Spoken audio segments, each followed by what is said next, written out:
Hello everyone, good morning. पिछले video में हम लोगों ने क्वेश्चन नंबर 28 तक डिस्कस किया हुआ था। एक्सरसाइज नंबर 31.4 का आज हम लोग क्वेश्चन नंबर 29 और उसके आगे के जो क्वेश्चंस हैं वो देखेंगे। देखिए क्वेश्चन नंबर 29 बोलता है a merchant plans to sell 2 types of personal computers. एक व्यापारी है, वो दो तरह का उसका दो तरह का कंप्यूटर है, वह क्या करना चाहता है, बेचना चाहता है। दो तरह का पर्सनल कंप्यूटर है। पहला बोलता है desktop model and a portable model. पहला जो कंप्यूटर है वह जो है डेस्कटॉप मॉडल है और दूसरा जो है पोर्टेबल मॉडल है। That will cost ₹25,000 and 40,000 respectively. एक जो है एक डेस्कटॉप का जो कॉस्ट पड़ेगा वो कितना है जी, 25,000 एंड पोर्टेबल मॉडल का जो कंप्यूटर है उसमें पड़ेगा 40,000। बोलता है ही estimate that the total monthly demand of computer will not exceed 250 units. वो अनुमान लगा के चल रहा है कि टोटल मिला करके मतलब टोटल जो है दोनों कंप्यूटर मिला करके अधिक से अधिक यदि डिमांड आएगा, कितना का आएगा जी, 250 यूनिट्स का। Determine the number of units of this type of computer which the merchant should stock to get maximum profit. वह मर्चेंट अपने स्टॉक में मैक्सिमम कितना कंप्यूटर को स्टॉक करके रखेगा, ला करके रखेगा कि उसे मैक्सिमम प्रॉफिट हो। If you does not want to invest more than 70 lakh, और वो जो है उसके पास पैकेट जो मनी है वो बोल दिया है कि हम 70 लाख से ज़्यादा खर्च करने वाले नहीं, मतलब स्टॉक में हम जब भी कंप्यूटर रखेंगे 70 लाख का तो 70 लाख से कम ही रखेंगे। बोलता है if his profit on desktop model is 4500, और एक डेस्कटॉप मॉडल को बेचने पर उसको 4500 का फ़ायदा होता है और पोर्टेबल मॉडल को बेचने पर उसको 5000 का फ़ायदा होता है। तो हमें मुझे है मैक्सिमम प्रॉफिट। यार ये जो क्वेश्चन जो है CBSE 2011 में क्वेश्चन जो है पूछा गया है। तो सबसे पहले हम ये देखना है कि क्वेश्चन जो दिया गया किस में है। तो देखिए हम लोग को कॉस्ट दिया गया है लेकिन टोटल कॉस्ट भी दिया गया है, उससे हम कंस्टेंट तैयार करेंगे। हम लोग को दिया गया है प्रॉफिट में, और प्रॉफिट किसके किसके टर्म में है, desktop model computer and portable model में। लेट कर लेते हैं, let X be the number of computers of desktop model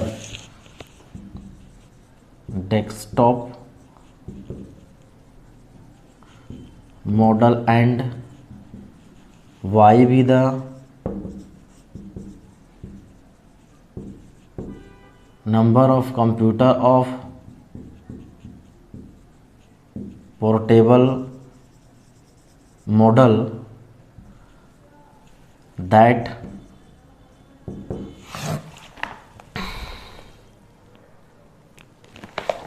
a merchant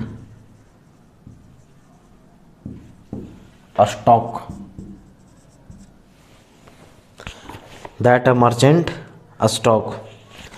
अब यहाँ से प्रॉफिट जो दिया हुआ है गिवन दैट, तो इसको हम लोग टेबुलर फॉर्म में बना दे, ज़्यादा बेटर होगा। रिसोर्स ये हम लोग को दिया गया है, और यहाँ पे जो है कंप्यूटर है, कंप्यूटर दो तरह का है। कौन कौन है जी, डेस्कटॉप मॉडल एंड दूसरा है पोर्टेबल।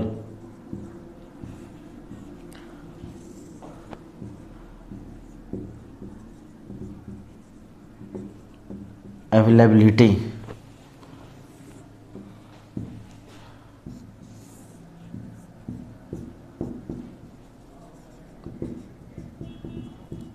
प्रॉफिट इन रुपीज़ ये हम लोग को दिया गया है। डेस्कटॉप पर 4500 का प्रॉफिट हो रहा है एंड पोर्टेबल मॉडल कंप्यूटर पर जो 5000।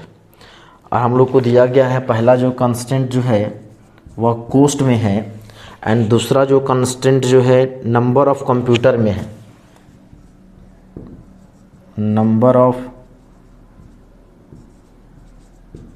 कंप्यूटर। तो डेस्कटॉप मॉडल पर जो कॉस्ट पड़ेगा वो बोल दिया है कितना जी, 25,000। और फिर पोर्टेबल मॉडल पे जो कॉस्ट पड़ेगा वो कितना है, 40,000। और इसमें दोनों मिला करके जो है, दोनों मॉडल का जो मान मिला करके मतलब टोटल जो है कितना यूनिट्स का डिमांड होगा। हाँ जी, टोटल मतलब मान लिए एक्स को, इसका वाई को इतना, टोटल जो है 250 यूनिट्स का डिमांड होगा। और टोटल यहाँ पे जो लगेगा कितना जी, रुपीज़ 7 लाख। ये हम लोग को इन्फॉर्मेशन दिए गए हैं। अब यहाँ से हो जाएगा टोटल प्रॉफिट, ये हो जाएगा 4500x प्लस 5000y। तो यहाँ से लेट कर लेते हैं z is equal to 4500x plus 5000y। और प्रॉफिट को क्या करना है जी, मैक्सिमाइज। तो हो जाएगा max z is equal to 4500x plus 5000y subject to, ये कितना है 25,000x plus 40,000y less than is equal to 7 lakh. तो होगा कितना 1 10 100,000 10,000 लाख। तो हो जाएगा 50 1 2 3 4 5 इतना। फिर यहाँ हो जाएगा x प्लस वाई। इसी को देखिए आप यहाँ से 3 3 0 कट कर सकते हैं। यहाँ हो जाएगा 25x plus 40y less than और इक्वल टू 700। यहाँ से 5 भी कॉमन ले सकते हैं। 5025 8 जा 40 less than is equal to 700, तो 140। तो जाएगा 5x plus 8y less than और इक्वल टू 140। एंड दूसरा कितना हो जाएगा जी, x plus Y less than और equal to 250। And x and y दोनों का क्या होगा, ग्रेटर देन और इक्वल टू 0। अब तीनों को दोनों जितना भी क्वेश्चन है एक तो कोई सुटेबल क्वेश्चन के रूप में लिखें, तो देयरफॉर बोल सकते हैं ये हो गया max z is equal to 4500x plus 5000y। फिर हो जाएगा subject to 5x plus 8y less than और equal to 140, x plus y less than और equal to 250, x and y greater than और इक्वल टू 0। तो ये अभी हम लोगों ने क्या क्या मैथमेटिकली फॉर्मुलेट कर दिए हैं। अब जब मैथमेटिकल फॉर्मुलेशन हो गया है, इसको अब ग्राफिकल सॉल्यूशन करना है। जैसा कि बहुत सारे क्वेश्चंस हम लोगों ने पहले किया हुआ था, तो उस तरह से ये क्वेश्चन भी आप खुद से जो है सॉल्व कर लीजिएगा। जो ज़रूरत होगा उस क्वेश्चन को हम सॉल्व करेंगे, लेकिन ये सब बहुत आसान सा क्वेश्चन सब है, इसको आप नोट कर लें। ये आपको समझिए होमवर्क है, आगे इसको कैसे बनाना है। चलिए इसको आप नोट कर लें। अब देखते हैं नेक्स्ट क्वेश्चन।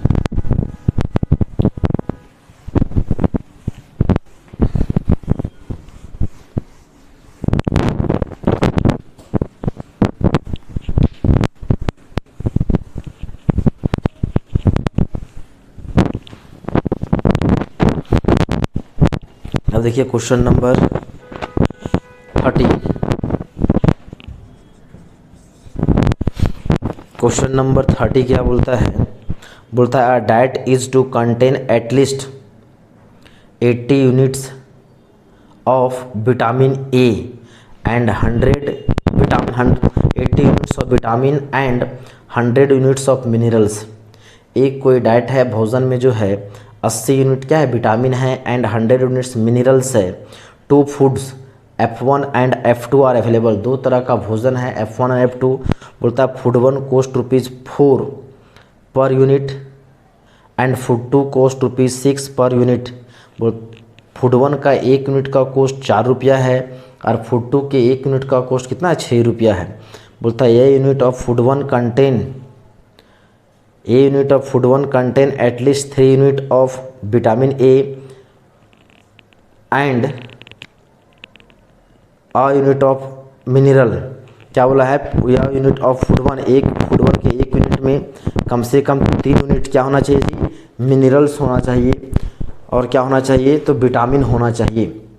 ये हम लोग को दिया गया है। फिर बोलता है और दिया गया क्या चीज़ कि food to contain at least 6 unit of vitamin A, 6 unit of vitamin A and 3 units of mineral 6 unit of vitamin A and 3 units of क्या है, मिनरल। बोलता है formulate this as linear programming problem and find the minimum cost of diet that consist of mixtures of these two foods and also meet the mineral nutritional requirement। जितना उसका nutrition का requirement है वो fulfil भी होना चाहिए। तो चलिए अब इस क्वेश्चन को मैथमेटिकली फॉर्मुलेट करते हैं। देखिए लेट कर लेते हैं। कोस्ट दिया गया हम लोग का फूड 1 एंड फूड 2 में, तो let x units of food 1 F1 लिख देते हैं, food 1 and y units of F2b required. अब यहाँ से इसको यदि टेबल बनाए तो यहाँ पे क्या है जी, रिसोर्सेज। इस क्वेश्चन में थोड़ा सा जो है मिसिंग है, क्या मिसिंग है बताएंगे भी, क्योंकि कुछ लिखना भूल गया है। वहाँ पे मिसिंग है फूड जो है 2 तरह का, फूड 1 एंड फूड 2, और यहाँ जो रिक्वायरमेंट है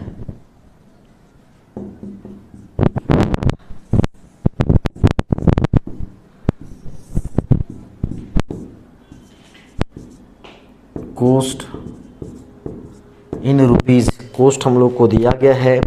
फूड 1 का 1 यूनिट का कोस्ट है 4 रुपया और फूड 2 का 1 यूनिट का कोस्ट है 6 रुपीज़। और यहाँ पे विटामिन 2 तरह का रिसोर्सेज चाहिए, विटामिन और क्या है जी, मिनरल्स। और विटामिन कम से कम एटलीस्ट बोल दिया कितना जी, एटलीस्ट 80 यूनिट्स, अधिक से अधिक आप जितना लेना है ले सकते हैं। कम से कम आपको जो है मिनरल्स कितना बोला है, 100 यूनिट्स। अब यहाँ बोला है देखिए कि food 1 contain at least 3 unit of vitamin A. Food 1 में कितना है जी, 3 यूनिट विटामिन ए का है, 3 यूनिट विटामिन ए का है। एंड बोल दिया है यूनिट्स ऑफ मिनरल्स। अब यहाँ पे ये चीज़ बोला है, लेकिन उसके बाद मिनरल कितना है इसका संख्या हम लोग को दिया हुआ नहीं है। यहाँ पे जो है क्वेश्चन में थोड़ा सा मिसिंग है। देखिएगा बुक में आप कि food 1 contain at least 3 units of vitamin A and units of mineral बोल दिया, कितना यूनिट्स होना चाहिए वो यूनिट्स को मेजर वहाँ पे लिखा हुआ नहीं है। तो हम लोग अपने से मान लेते हैं कुछ यूनिट, मान लेते हैं 6, वहाँ पे हमको पता नहीं है कितना यूनिट्स है, तो वो 6 यूनिट्स मान लेते हैं मिनरल्स। फिर देखिए मिनरल्स की फिर जो है फूड 2 में जो है विटामिन इतना है 6 यूनिट, हाँ 6 यूनिट ऑफ, रुकिए कितना है कि food 1 contain at least 3 units of vitamin ए, और कितना यूनिट है पता नहीं, मिनरल मानते 6 यूनिट, और कितना है जी, और food 2 contain at least 6 unit of minerals vitamin A and 3 units of mineral. ये इतना दिया हुआ है। हम लोग ये चीज़ अपने से कंसीडर कर लिए हैं, ये ध्यान दें। ये हम लोगों ने जो मिनरल्स वाला ये जो है अपने से हम लोग मान लिए हैं। यहाँ हम लोग जो है क्योंकि वहाँ पे बुक में कुछ नहीं दिया गया था, वो हम मिसिंग है, हमें पता नहीं वहाँ पे लिखा हुआ कितना है, हमें ये मालूम नहीं है कि आखिर वहाँ पे लिखा हुआ कितना है। हो सकता है और कुछ है, और यदि छोटा लेना चाहते हैं तो छोटा भी ले सकते हैं, 4 यूनिट ले सकते हैं। तो आ जाएगा लेट, तो हो जाएगा टोटल कोस्ट हो जाएगा 4x + 6y। तो लेट z = हो जाएगा 4x + 6y। कोस्ट को क्या करेंगे जी, मिनिमाइज, यहाँ से हो जाएगा min z = 4x + 6y subject to 3x + 6y greater than और इक्वल टू 83 कॉमन, तो हो जाएगा x + 2y 3 तो कॉमन आएगा नहीं, चलिए सही रहने देते हैं। फिर कितना हो जाएगा यहाँ जी 4x + 3y ग्रेटर देन और equal to 100, x and y greater than और इक्वल टू 0। तो ये हम लोग का मैथमेटिकल फॉर्मूलेशन हो गया है। अब जब मैथमेटिकली फॉर्मुलेट कर लिए हैं तो क्या करना है, इसको ग्राफिकली सॉल्व कर देना है। तो ग्राफिकली सॉल्व करना आप जान रहे हैं कैसे सॉल्व करना है, उस तरह से आप ग्राफिकली सॉल्व कर लीजिएगा। चलिए इसको नोट कर लें। अब देखिए क्वेश्चन नंबर 31 बोलता है there are 2 types of fertilisers F1 and F2। दो तरह का फर्टिलाइजर्स है F1 और F2। F1 consist of 10% nitrogen, F1 में 10% नाइट्रोजन है एंड 6% फॉस्फोरिक एसिड है, and F2 consist of 5% nitrogen and 10% phosphoric acid. After testing the soil condition of farmer find the needs at least 14 kg of nitrogen and 14 kg of phosphoric acid per for her crop. If F1 cost rupees 6 kg per फिर F2 cost rupees 5 per kg. Determine how much of each type of fertilizer should use to that nutrients requirement as met a minimum cost, ताकि minimum coast पड़े। देखिए तो यहाँ पे जो है coast दिया गया F1 जो है फर्टिलाइज़र F1 F2 में, तो लेट कर सकते हैं, let x unit of F1 and y units of F2 be required. अब यहाँ से बोल सकते हैं रिसोर्सेस फर्टिलाइज़र, दो तरह का फर्टिलाइज़र F1 है और F2 है।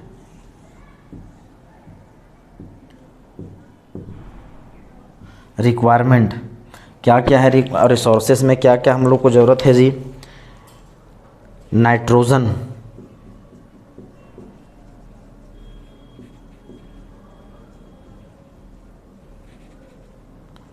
फॉस्फोरिक एसिड,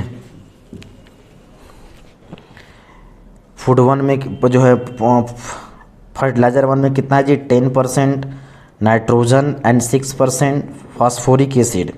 फूड जो है F2 में कितना है 5% nitrogen and 10% phosphoric acid. Total ये कितना होना चाहिए, अधिक से अधिक जो है एटलीस्ट कम से कम तो हो जाएगा 14 kg, और ये है यहाँ भी है ये 14 kg, और यहाँ पे हम लोग को कोस्ट दिया गया है, कोस्ट इन रुपीज़, ये है 6 और ये कितना है जी 5। तो यहाँ से लिख सकते हैं कितना 10, परसेंटेज को लिख दीजिएगा, परसेंट है तो इसको लिख दीजिएगा 10/100, इसको यहाँ कर दीजिएगा 5/100, ये हो जाएगा 6/100 और ये हो जाएगा 10/100। अब इसको आप जो है कांस्टेंट तैयार कर लीजिएगा। और हमको जहाँ तक लग रहा है इस क्वेश्चन ऐसा ही सेम क्वेश्चन हम लोग डिस्कस किए हुए थे। क्वेश्चन नंबर कहाँ था, सेम क्वेश्चन था देखिए 21 में, सेम क्वेश्चन 21 डिस्कस किए थे, लेकिन वहाँ पे जो कोस्ट था वो अलग अलग था, लेकिन कंटेंट इसी तरह का था। खैर इसको अब जो है कांस्टेंट तैयार जो है टेबुलर फॉर्म में कर दिए हैं, आप इसको आसानी से सॉल्व तो आप खुद से कर सकते हैं। चलिए इसको नोट कर लें। हम लोग देखते हैं next question, question number 32।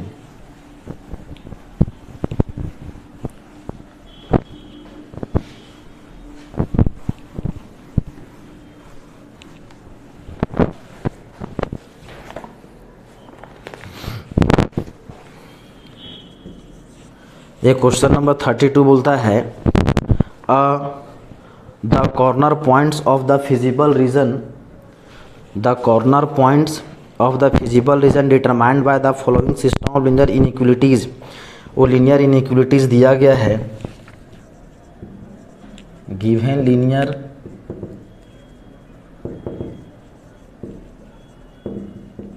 Inequalities 2x + y ≤ 10, x + 3y ≤ 15, x and y > 0। और इसका जो कॉर्नर पॉइंट्स है ये कितना कितना है जी 0 0, 5 0, 34 एंड 05। और यहाँ पे लेट यहाँ दे दिया है z इज इक्वल टू कितना है P X plus Q I where P and Q greater than 0। बोलता conditions on P and Q so that the maximum Z occur at 3 4। तो बोलता है मैक्सिमम जेड कहाँ पे अकर करता है जी 3 4 एंड 05, 2 पॉइंट पे सेम वैल्यू आ रहा है at max Z at 3 4 and 05। तो लिख सकते हैं लेट, तो देयरफॉर एट 3 4 तो जेड इज इक्वल टू कितना हो जाएगा जी 3p प्लस हो जाएगा 4q, और एट 05 यदि बोले तो जेड इज इक्वल टू हो जाएगा 0 और यहाँ पे हो जाएगा 5q। अब देखिए ये दोनों जो है किसका वैल्यू है, जेड का वैल्यू है। तो देयरफॉर बोल सकते हैं कि 3p plus 4q is equal to 5q। तो यहाँ से हो जाएगा q इज इक्वल टू कितना जी 3p, q is equal to 3p। तो बोलता है इज 4 ऑप्शंस दिया गया है। ऑप्शंस है ए में है p is equal to q, B में है p is equal to 2q, C में है p is equal to 3q and D में है q is equal to 3p। तो देखिए यहाँ से तीनों में हम लोग कौन सा ऑप्शन आ रहा है जी q is equal to 3p, ये ऑप्शन आ रहा है option number D. q is equal to कितना है 3p 32 का आंसर डी ही दिया गया है। देखिए ये सब छोटे छोटे क्वेश्चन है, ऑब्जेक्टिव क्वेश्चन था। एक जो बनता है बहुत इंपॉर्टेंट क्वेश्चन समझिए है। चलिए इसको आप नोट कर लें। तो अभी हम लोगों ने क्वेश्चन नंबर 32 तक डिस्कस किया। अब जो बचे हुए जो क्वेश्चंस हैं उनका डिस्कस हम लोग इस वीडियो में करेंगे। चलिए इसको नोट कर लें। आज के लिए इतना ही, धन्यवाद।